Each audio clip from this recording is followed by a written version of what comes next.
नमस्कार दोस्तों पिछले काफी दिन से हरियाणा की राजनीति में केवल इस बात पर तूफान मचा हुआ है कि प्रदेश में जजपा भाजपा का गठबंधन रहेगा या नहीं रहेगा। दुष्यंत चौटाला और मनोहर लाल खट्टर की जोड़ी टूट जानी चाहिए, ये दुआ तो हरियाणा के निर्दलीय विधायक कर रहे हैं, लेकिन क्या ये गठबंधन टूटने की कोई संभावना है भी या नहीं है? आज हम इस सवाल का जवाब तलाशने की कोशिश करेंगे।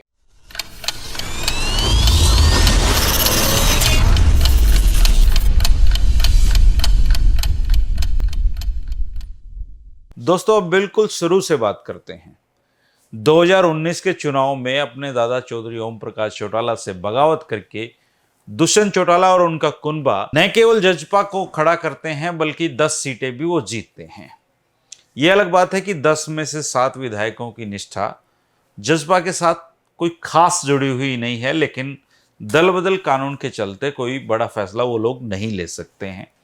अगर ले सकते होते तो अब तक ले चुके होते।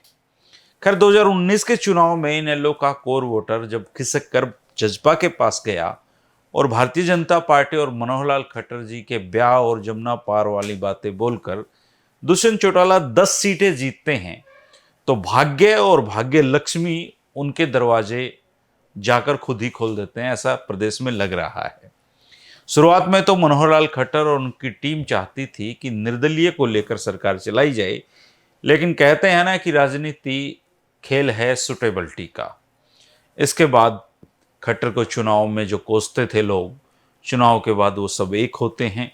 अनुराग ठाकुर इस गठबंधन के बिचौलिए बनते हैं और प्रदेश में जजपा भाजपा गठबंधन की सरकार बन जाती है। निर्दलीय को उम्मीद थी कि अब वो मंत्री बनेंगे, वो मुंह ताकते रह जाते हैं और छोटी मोटी चेयरमैनी में संतुष्ट होने के अलावा उनके पास कोई विकल्प था भी नहीं। सबसे पहले समर्थन का वादा करने वाले केवल बिजली मंत्री रणजीत चौटाला जी आज भी फायदे में हैं, क्योंकि निर्दलीयों में से अकेले वो मंत्री हैं। दोस्तों, गठबंधन सरकार की अपनी एक मजबूरियां होती हैं। गठबंधन अपनी कीमत वसूलता है और वो कीमत हरियाणा में भी वसूली जाएगी। अब चूंकि चुनाव के दिन आने वाले हैं, इसलिए नफे नुकसान की बातें हो रही हैं। भले ही त्रिपुरा में अपनी कुर्सी नहीं संभाल पाने वाले विप्लव देव जी अब हरियाणा में भाजपा के प्रभारी हैं और फीडबैक लेना उनका काम है, और उनको जो फीडबैक मिल रहा है वो बेहद चौंकाने वाला है। फीडबैक उनको ये मिल रहा है कि चुनाव से पहले जज्बा से पिंड छुड़ाने में भलाई है, और अगर ऐसा नहीं किया गया तो हरियाणा में भाजपा डूब सकती है।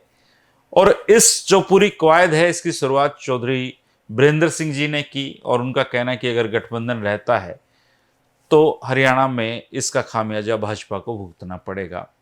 इसके अलावा उचाना सीट का एक अलग से मुहिम है, और अलग से एक कवायद है कि अगर उचाना हाथ से छूटा या गठबंधन रहा तो फिर उचाना से कैसे चौधरी बीरेंद्र सिंह का परिवार चुनाव लड़ेगा। तो वो लोगों ने ठीक ठाक इस बात को केंद्र बिंदु में रख दिया कि ये गठबंधन अब टूटना चाहिए।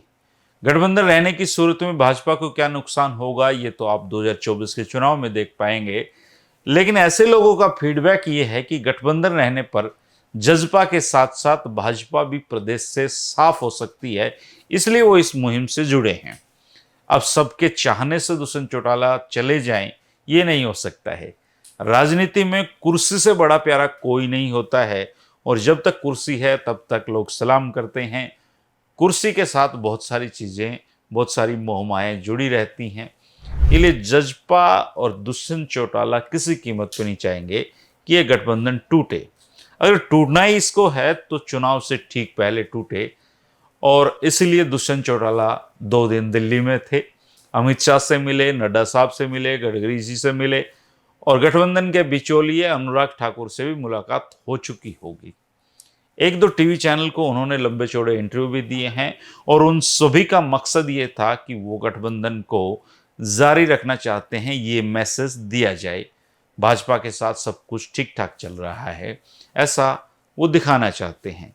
इससे पहले अगर आपको याद हो तो मुख्यमंत्री मनोहर लाल खट्टर जी भी कह चुके हैं कि प्रदेश में गठबंधन जारी रहेगा, और इस बात के अपने एक मायने हैं। उनका कहना है कि सरकार और संगठन दोनों अलग अलग तरीके से काम करते हैं।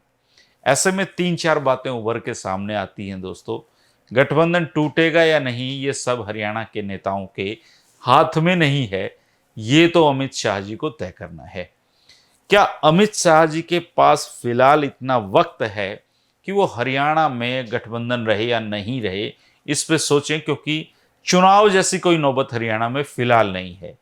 दुष्यंत चौटाला की दिल्ली में 2-3 मीटिंगें हुई, उनको हाथों हाथ अमित शाह का भी टाइम मिला और नड्डा का भी मिला, गडकरी का भी मिला।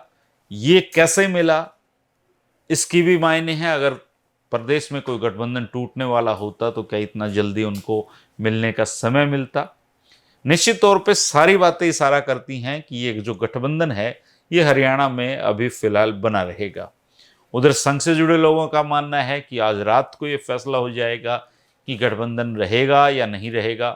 कल गुड़गांव में एक मीटिंग हुई थी, उसमें भाजपा प्रभारी की मीटिंग में 8 सांसद आए थे और 8 कह रहे थे कि गठबंधन को तोड़ा जाए, सरकार अकेली चलाई जाए, लोकसभा के साथ साथ विधानसभा चुनाव नहीं करवाए जाने चाहिए।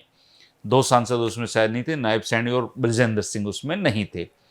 और दोस्तों, राजनीति में ना कोई दोस्त होता है ना कोई दुश्मन होता है, it's a game of suitability. ये बात अक्सर ओम प्रकाश चौटाला जी भी कहते रहे हैं और फिलहाल ये है कि अपनी दोस्ती को दुश्मनी में बदलने के जज्बा के पास तो कोई कारण है नहीं।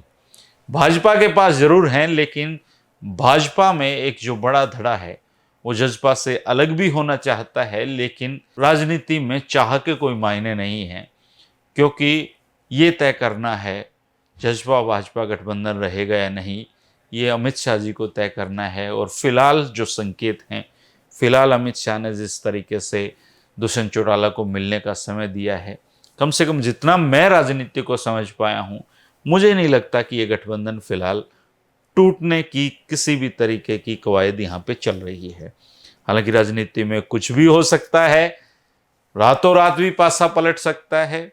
आप क्या सोचते हैं, हरियाणा में जजपा भाजपा गठबंधन रहना चाहिए या नहीं रहना चाहिए? अगर हरियाणा में जजपा भाजपा मिलकर जो चुनाव हैं अगले वो लड़ते हैं तो इसके क्या परिणाम रहेंगे? क्या हरियाणा में ये जो गठबंधन है ये क्या लोकप्रिय सरकार है? इस बारे में भी आप कमेंट करके जरूर बताएं। गठबंधन के बारे में आप क्या सोचते हैं दोस्तों, कमेंट करके बताएं। मुझे इंतजार रहेगा। पिछले काफ़ी समय से वर्तमान राजनीति पे मैं इसलिए नहीं बोला क्योंकि अभी चुनाव बहुत दूर हैं, लेकिन अब कोशिश करेंगे कि समय समय पे हरियाणा की राजनीति के महत्वपूर्ण अपडेट्स आपको मैं 8 PM के माध्यम से आप तक लेकर आता रहूं। अब जरूर बताइएगा गठबंधन रहेगा या नहीं रहेगा। किसी और टॉपिक पे जल्द मुलाकात होगी दोस्तों। शुक्रिया, नमस्कार।